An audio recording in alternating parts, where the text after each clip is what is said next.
Right, good morning and welcome to this meeting of the Midlothian Cabinet. Do we have any apologies? Vic Gordon and Paul Key. Thank you. And the order of business? And any declarations of interest, please can be submitted at any time during the proceedings. Item 4, minutes of the meetings of the 27th of August for the Special Cabinet and Normal Cabinet. Could I have a proposer and a seconder? Thank you. And? You want to know? Thank you. Councillor Whitty and Councillor Brown. Thank you. On to item 5, the inspection of the Kings Park Primary School and a report from... Morning, colleagues. This is a report by what was Her Majesty's Inspectorate of Education, now Education Scotland, on Kings Park Primary School and Nursery class. I'll draw your attention to the fact it's a very positive report. You'll see from the quality indicators there, which gives you a good summary of the outcome of this report, that essentially these are either very good or good, with one being satisfactory. Just a reminder that very good means that there are major strengths in that area. Good means that there are important strengths with areas for further improvement. I would draw your attention to the improvements in performance in the primary being evaluated as very good, which means that our young people in that school are clearly getting a very good experience. That doesn't mean, though, of course, that there's not more to be done, and you can see that in the nursery class in particular there's a satisfactory, which does mean that there are strengths there, but clearly there are weaknesses too. 2.3 highlights the key strengths that the Inspectorate identified. I think what's worthy of note there is the range and balance of the aspects identified, from the well-behaved children to the highly committed staff, for example. That's not to say, I go on to 2.4, that there aren't areas for improvement. They are, but you'll notice the language chosen, particularly in the second and third bullet points, where we are talking about continuing and furthering, in other words, reinforcing the Inspectorate's sense that the school is going on in the right direction. The Education Scotland conclude by saying that they are confident in the school's self-evaluation, and they will undertake no further visits in connection with the inspection report.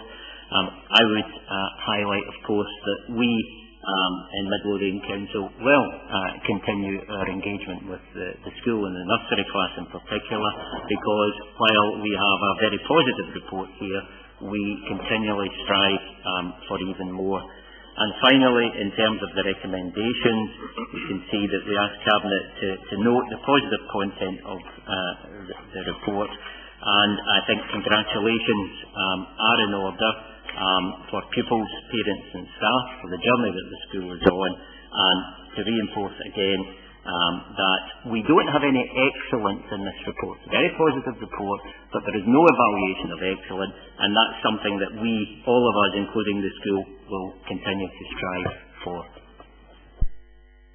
Thank you. Councillor Beattie.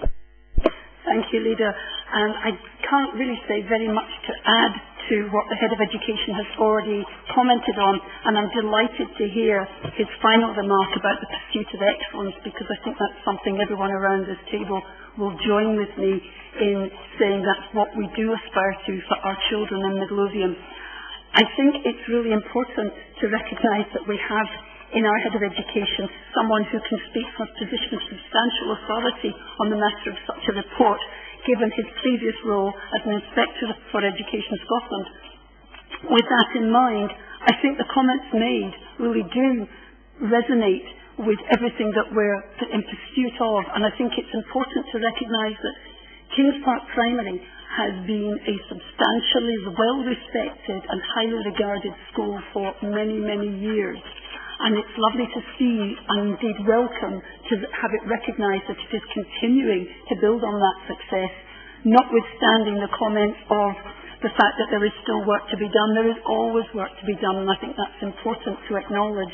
Having said that, I do think that I would like to echo, and I'm sure colleagues will join with me in echoing Head of Education's remarks about sending our congratulations and recognising not just the contribution of the staff, and when I say staff, I'm not just talking about the teaching staff, but the whole staff, because any good school is only as good as its whole staff is, and I think we all know that from our own school experiences and from the schools that we all are highly engaged in within our own respective areas. With that having said, it is not without the massive support of parental partnership that children do, as well as this, and the school thrives as well as this, and I think congratulations must be emphasised in that direction and sent to the whole school. And I'd be grateful if we could ask the head teacher to convey our particular congratulations to the parent council, so that could be extended to the parent forum at an appropriate juncture, and how we look forward to working closely with them in the future in pursuit of that excellence that has already been referred to. Thank you, Leader. We're happy to agree with the recommendations and pass on. Thank you. Move then to item 6, the inspection of Mayfield Nursery School. To highlight, of course, that this is a different body that undertook this inspection. This time it was the care inspectorate, though roughly the same time. Highlight that it was an unannounced inspection, unlike the Kings Park inspection, where, like every other school in Scotland, the school knew it was coming a number of weeks before they were inspected. Mayfield Nursery report, we talked previously in the other report about the striving for excellence. Here is a provision that clearly is attaining excellence, though we're talking about slightly different quality indicators, so we can't compare like for like exactly, but nonetheless, I think it's absolutely vital that we all recognise excellence when we see it within our own community. Not only that, we see it in a community that is not the most advantaged of communities, and these youngsters in this nursery provision require and should have the very, very best, and clearly in terms of the care and support they're getting, in terms of the environment in which they are learning and growing, in terms of the staff engagement with the youngsters, and the quality of leadership, and absolutely essential if we're going to aspire to excellence. I'm absolutely delighted to see the high quality work, the outstanding, and let's remember what the word excellent means. We're really talking about something that is outstanding here, not just by Midlothian standards, but by national standards. I think I echo, I'm sure, everyone's view that this is an outstanding piece of work and attainment by the nursery. 2.4, the strength, the excellent standard of care and support to the children and families, and these families, of course, many of them will benefit greatly from that support. The enthusiasm, skill of our staff is highlighted again here, and quite rightly. The experiences that these young people need to develop and grow are being provided, and the word motivational comes up. And of course, if in every school and nursery in Midlothian we have a motivational staff and culture, then the strong likelihood is that we will continue to grow and develop. So I think we can safely say that this is a nursery that is providing the types of standards that we are after in every nursery, every school in Midlothian. And on point 5, the recommendation, again, the content of the report is exceptionally positive. I think our staff and our community, our parents, deserve that congratulation. I would just point out that it's worth noting that the previous head teacher is now an acting head teacher in one of our schools just now, and the acting head teacher is also doing a good job, so it's not quite as straightforward perhaps as some other situations. So to everyone, the two leaders, to the youngsters themselves, to the community, I think it's clear to see that the care inspectorate has given us an extremely positive and well-deserved report. Thank you. Lisa? Thank you, Leader. I can only echo those remarks. I'm sure this report comes as no surprise to anyone who's ever had dealings with this particular nursery school. It has an outstanding reputation across much of Midlothian. Indeed, the challenge for many people who live in the Mayfield area is to ensure getting a place there, because there are so many from out with the area who pursue places there at a very early stage, such as the reputation of this nursery school and has been for many years. And I think it's important to note on page 27 of the report, our agenda, item 2.4, the second bullet point there, where the remark is that staff are enthusiastic and skilled in their interactions with children at creating an exciting learning environment. Now, as a council, we have long taken the view that we recognise the importance of early years, indeed, of our three key priorities. That's exactly where one of our three priorities sits, with early years.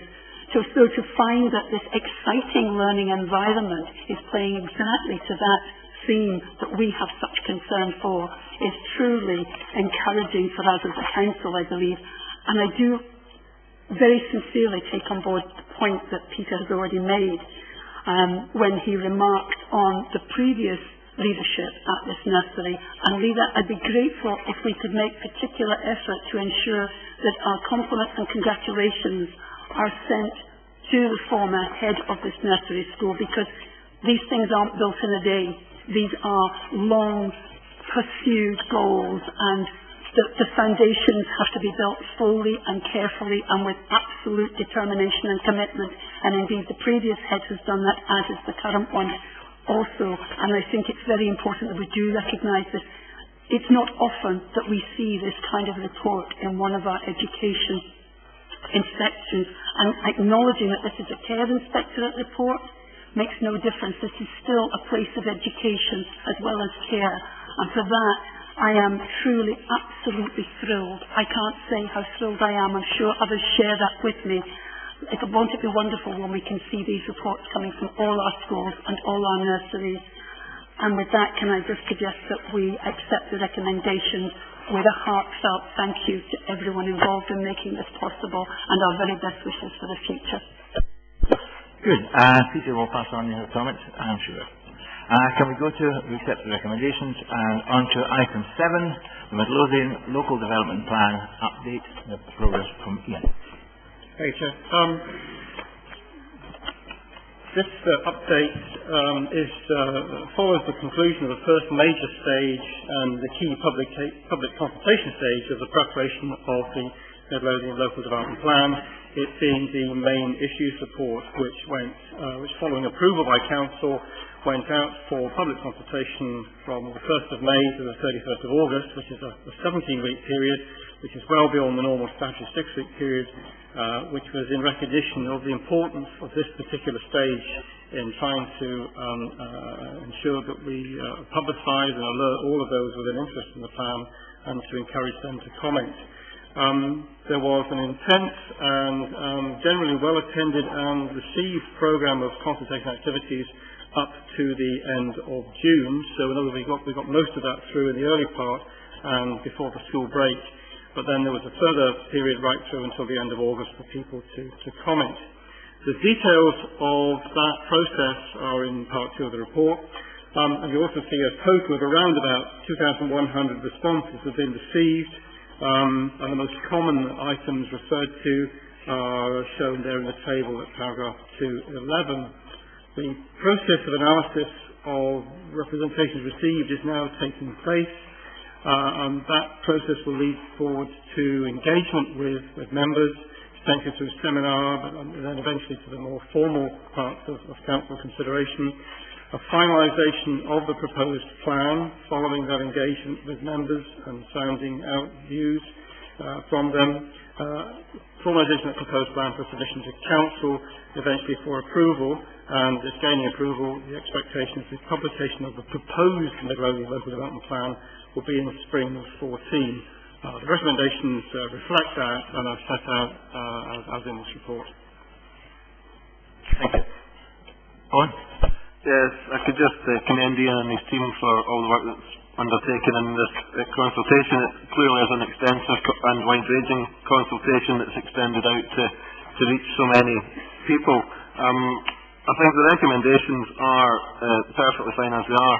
Obviously this report moving forward to planning for its fuller consideration. We've engaged all members at all stages in the process of the development of this local plan, so I think this is the way that we would certainly look to continue on this and move recommendations in the report. Happy to agree with the recommendation. Thank you. We go on to item 8, the adopted local plan and regional plan. John. Thanks, Leader. This report advises Cabinet of a recommendation following the performance review and scrutiny committee held on the 4th September. The details relating to the adopted local plan and the regional plan are fully set out in section 2, and Cabinet is invited to consider the recommendations detailed in today's papers. Either myself or my colleague Ian Johnston can provide any further information Cabinet may wish. Thanks. Thank you. Owen. Yes, clearly the comment that's come back from performance review and scrutiny is actually relating more to the additional guidance, supplementary guidance in the strategic development plan rather than the local plan. But nevertheless, the performance review scrutiny have made a comment to Cabinet for consideration. I'd be astonished if the Minister didn't know just how much housing Midlothian's already had, because it's been the subject of numerous discussions at the strategic development plan level. Obviously that has been a topic of hot debate, and I would again commend Ian and his team for the work that's been undertaken in ensuring that through the supplementary guidance, Midlothian's additional housing has been significantly limited. We will hear more on this as we move on to the next item. So from that point of view, I see no need to write to the Minister. Certainly it would be highly unusual for a single council as part of a strategic development plan to take such a step. So from that point of view, I suppose I'm recommending we simply note the content of this report and move on. You happy to proceed on that basis? Thank you. Now we come to, as mentioned, the strategic development plan, item number 9, a report from Ian. Thank you, Chair. The strategic development plan was submitted by the 6 constituent councils to ministers in August 2012, and following examination by Scottish Government reporters appointed by the Minister then approved the plan in June 2013, just earlier this year, but with a number of modifications. So, just to say, the strategic development plan is approved, which means it now has superseded the structure plan, which is now no longer in force. One of the modifications which the Minister made was a requirement placed upon the 6 councils to prepare supplementary guidance to determine the scale of new housing requirements in each council area over the period to 2019 and 2024. Essentially, the view from the Minister was that the councils had not identified a sufficiently generous supply of housing in accordance with national policy, and was asking the districts to reconsider that aspect and come forward with proposals which met the housing need and demand assessment which had been undertaken as part of the strategic development plan. Following work by officers and the strategic development plan core team, the strategic development plan joint committee, comprising 12 members, 2 from each of the 6 authorities, approved supplementary guidance on the 30th of September. They approved a document for public consultation for ultimately submission to Scottish ministers, and a copy of that supplementary guidance is attached to the report before you. The cover report explains the background to the work that was undertaken and includes a copy of the guidance, as I said, with a recommendation that it be approved, that the supplementary guidance be approved by Cabinet here and remitted to Council with a recommendation that Council ratify the document. Each of the other 5 councils is undertaking a similar process of seeking ratification, and if all of 6 authorities ratify, then the expectation is that public consultation work on the supplementary guidance will take place prior to Christmas, be completed, in other words, prior to Christmas, and then the work can be taken forward with eventual submission of the supplementary guidance to the ministers. Maybe just as a brief additional comment, because it's often asked, in terms of the additional requirements being included for each district or each council area within the supplementary guidance, ranges from, in some councils, as much as 6,000, in other cases 4,700, 2,700 extra units. The additional amount identified for Midlothian is 100 units. And I think that's reflective of the view which is accepted that in terms of Midlothian, the scale of requirement already identified through the existing local plans and through the LDP indicates that Midlothian is meeting its requirements, and therefore the 100 is a minimal addition which will certainly not affect the overall progress of the local development plan, which I just reported on a minute ago. Happy to take questions. Also, Janice Long will see if there's any detailed questions. Thank you. Councillor. Yeah, thanks, Ian. And again, I think it is very much worth highlighting the fact that of these significant additions in the CES plan area, as Ian said, of many thousand additional housing units that some council areas are having to take, officers have managed to negotiate an additional only 100 from Midlothian, which will have no significant impact on the overall plan within Midlothian. So a hearty congratulations on that, and I'm very content to support that position. I think it's also worth noting, I mean, we're being asked here to consider the recommendation to report this, to refer this report to the council to remit for the sign-off. This body, the cabinet, could have taken the decision to simply agree this without the need to do that. So I think that's also worth noting. However, given some of the antics of our opposition recently, we didn't want to take the chance in doing that, given that this is a strategic document, and any delay would not only have an impact for Midlothian, but our neighbouring authorities in Edinburgh, West Lothian, East Lothian and the south of Fife. So it is by far and away the more sensible approach for us to take. I think what we can see, and what we see wider than simply in planning terms, is the strategic importance that the southeast of Scotland is playing as the Scottish economy continues to develop. And the additional housing that's been allocated to the whole region is an indicator of just how much importance this area can play. But with that in mind, obviously Midlothian is an area continuing to grow, and it was slightly disturbing that I attended a Croswell Leaders meeting a week past Friday on behalf of the council leader, where there was discussion on distribution of the local government grant, and recommendations of the grant distribution group at COSLA had been that for the 2015-16 year we update the indicators which allocate each authority's grant settlement. Sadly, at that point, the Labour group at COSLA moved an amendment to the Labour group moved an amendment to alter this for a flat cash settlement for the year 2015-16. I was just wondering if Gary Fairley could perhaps outline some of the impact that this may have for us in Midlothian.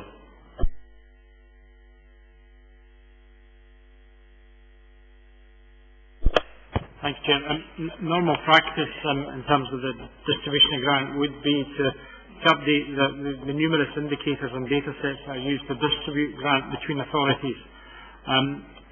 Midlothian is a council with a growing population, and would expect to see an uplift in our grant settlement, reflecting the additional school pupils and number of houses that need bins collected, etc.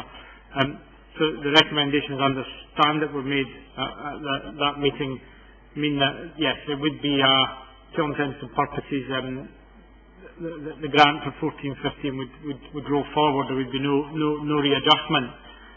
That's likely to just add further pressure to the council's budget position, that we will see cost through demographic and population change coming into our budget, but we won't see the full effect of the grant settlement that we might expect coming through.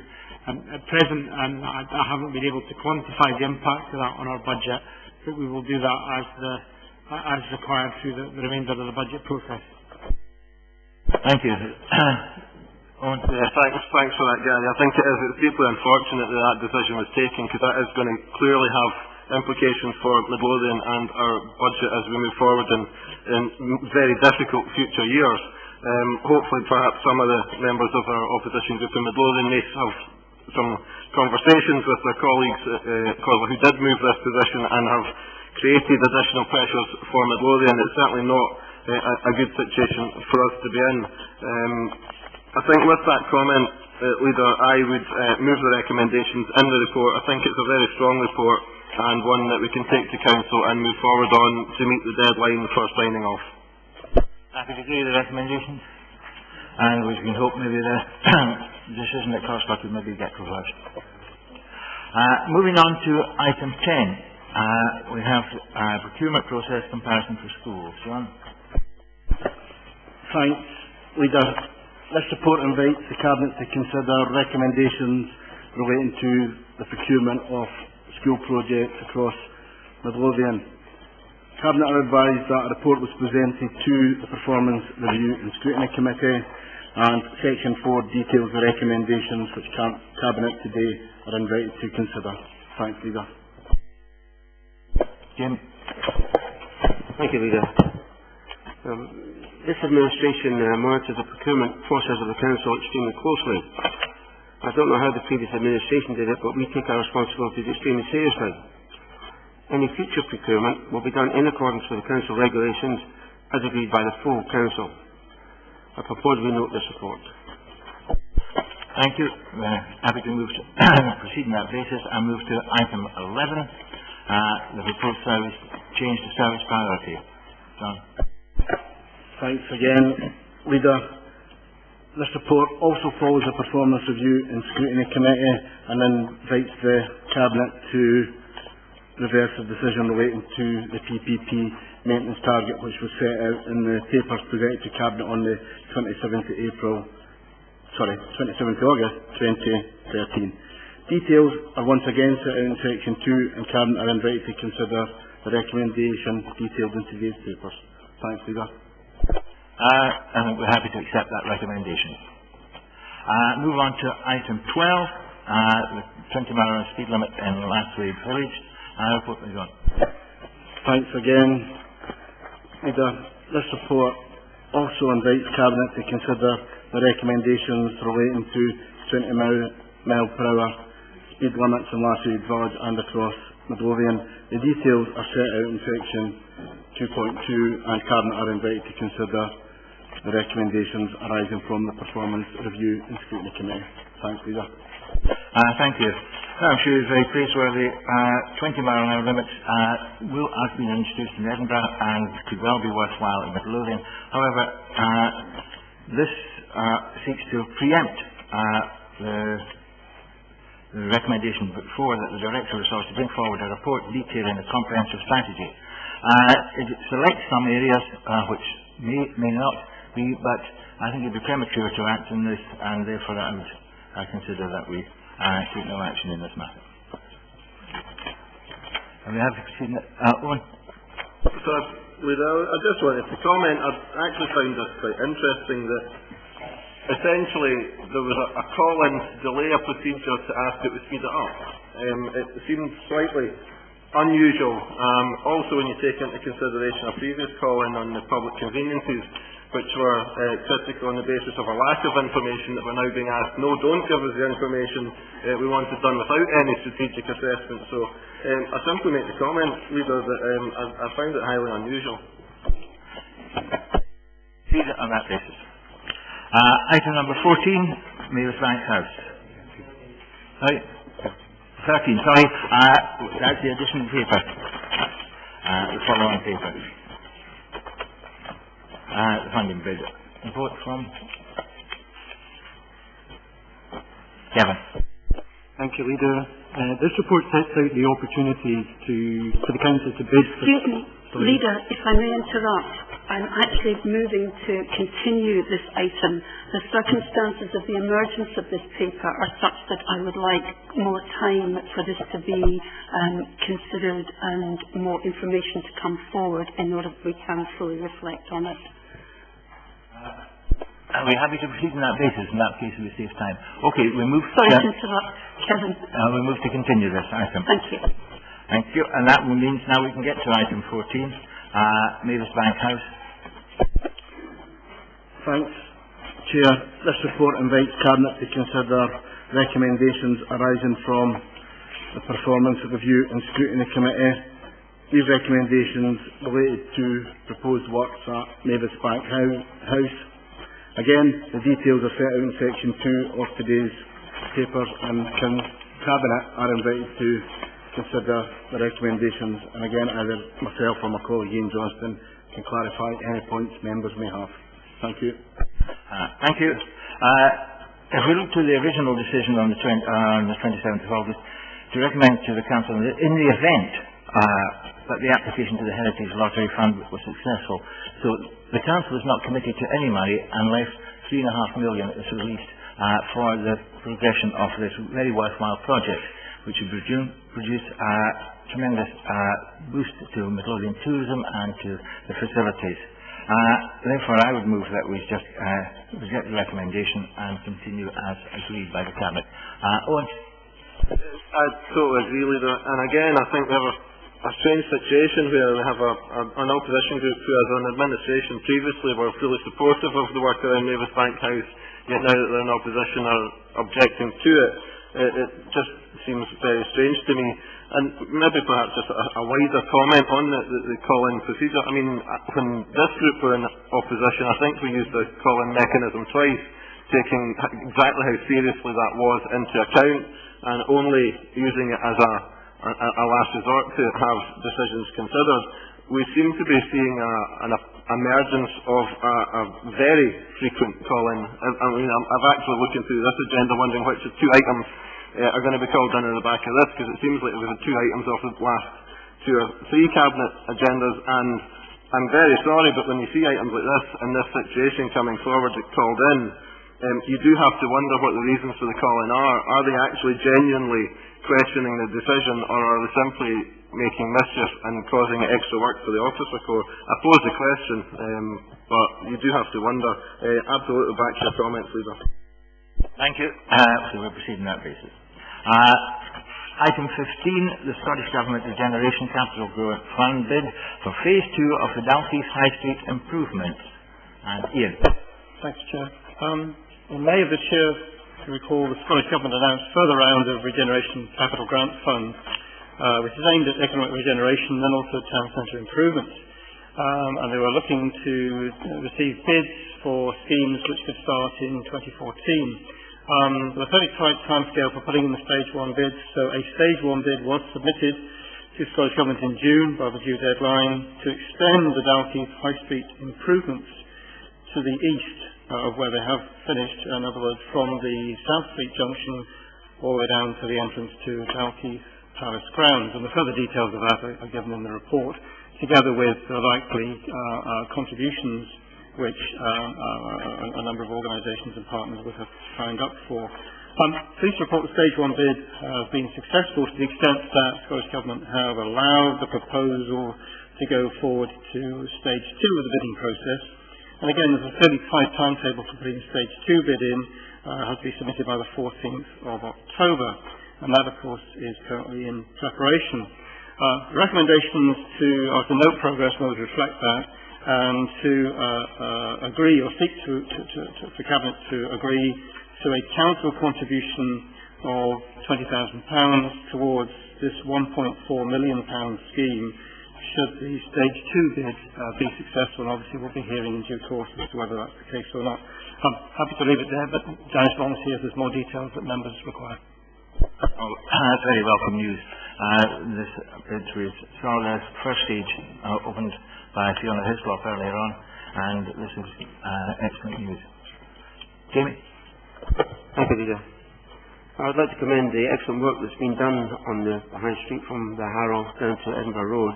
It's very impressive. and this will help to finish the job by rejigging the High Street Council gates at the Buccleuch Estate. I'd like to bring the Cabinet's notice to paragraph 3.4, which highlights that there have been 15 jobs created, plus 10 training opportunities, and the High Street in a much better place. I'm moving to the recommendations. I would hope the Council would approve the £20,000 towards regeneration of the High Street. Thank you, Leader. Happy to proceed on that basis? Good news. Thank you. And we move to item 16, Health and Social Integration, report from 7. Thank you, Chair. This report is to summarise the progress made over recent months in the establishment of the Local Health and Social Care Partnership. Members will be familiar with the background detailed in points 2.1 and 2.2 to the establishment of this. In Midlothian, Local Shadow Board has been established and the core members have met now on 2 occasions. Membership is still being finalised with a member of the public and a carer having been appointed, whilst decisions are still to be made regarding the involvement of the third sector. The new post of the Joint Director of Health and Social Care has been filled, with Evelyn McHugh assuming the direct responsibility for all local health services in Midlothian from the 1st of August, and she is now a member of the NHS Lothian Senior Management Team, as well as being a member of the Council's Management Team. The key issue at present is ensuring that local health services remain effectively managed, and arrangements are being made to realign the existing staff complement to reflect the move away from the Midlothian and East Lothian CHP structure. A range of work streams have been established to date to improve joint working in areas such as the use of the financial resources, organisational development, risk management and information services. Alongside this work, progress is being made on the creation of a new single service for people with dementia, which is due to become operational in September, and the enhancement of the rapid response service through the establishment of a frailty project funded by NHS Lothian to reduce hospital admissions. Whilst recognising that these are significant developments, staff are being reassured that for the majority there are no immediate changes to their working arrangements, and nor are there plans in the foreseeable future to review existing term plan conditions, as staff remain employed by either the Council or NHS Lothian respectively. A key dimension in the creation of the Health and Social Care Partnership, however, is the development of a joint approach to the use of resources, and in the involvement of users and carers, which is reflected in the decision to include representatives on the Shadow Board. Prevention is already well recognised to be critical to the sustainability of services, particularly to older people, and that's reflected in the development of a telecare and the establishment of the reablement services, with strategies for adult services being exampled in the Healthy Reading Scheme in mental health and travel training for people with learning disabilities. Cabinet are recommended to note the progress being made to date in establishing the Local Health and Social Care Partnership and in developing further integrated services. Thank you. Thank you. This is a very exciting thing which I'm privileged to take part in as well. As is Councillor Johnson. Thanks, Cabinet. I'd welcome this report, and we do note the very good progress made to date, especially with the 2 meetings that have taken place, which were well attended and productive. But we do know that the third sector is still to come on board, and discussions will take place soon. Once the legislation has been finalised, then we're going to be looking forward to joint approaches to the health needs, and the prevention work will move forward, and we can look forward to the smooth transition to health and social care joint working practices and procedures, and of course a more improved service to all who need health and social care and better health in our communities. Thank you very much. Cabinet happy to note that. Item 17, the proposed Business Improvement District, Pennycook Town Centre. Thank you, Chair. This report updates Cabinet on proposals for a Business Improvement District to be established in Pennycook Town Centre. The background in the report, Part 2, explains just what business improvement districts are. Essentially, it involves businesses within that area, a defined area, working together and investing collectively in local improvements which will be of benefit to the businesses themselves whilst contributing to sustainable economic growth of the local economy. And it's also careful to point out it is not a substitute for public sector funding, but is seen as an additional element. Part 2 of the report also explains the mechanisms as to how these are set up, and the sort of actions, activities and benefits that can accrue from the scheme. In Penicuik Town Centre, there has been some interest for quite some time, but it's become more focused, more renewed, and there is now, as the report shows, some funding from Scottish Government to try and kickstart the process. The first part of that process would be for the establishment of a formal Penicuik Town Centre Business Improvement District Steering Group, which suggests that the council would probably initially take the lead, but ultimately it really is the private sector and the businesses involved who would actually form and establish the way in which they want to take the work of the bid forward, and would almost certainly involve the appointment of a project officer. At this stage, all this report is doing is advising of that and recommending, as you can see at part 4, a number of measures and a number of actions to take this matter forward. Happy to leave it at that. John Beveridge is here with me, who knows a lot more about this, and no doubt happy to answer more detailed questions. But the recommendations are as set out, Chair. Thank you. Councillor Brown. Thank you, Leader. Thank you for that, Ian. There was a previous attempt to develop a proposal to establish a business improvement district covering Penicuik Town Centre already. It didn't get very far, so this is another attempt to try and get this off the ground. My colleague Derek Rosie's been speaking to business people in Penicuik, and he thinks that the time is now ripe, as does John Beveridge. So I think that we will take this forward, and hopefully it will be very successful. The recommendations at the end are to be noted, and recommend the Cabinet to accept them. Are there any questions? Are we happy just to proceed and accept these recommendations? Okay. Thank you.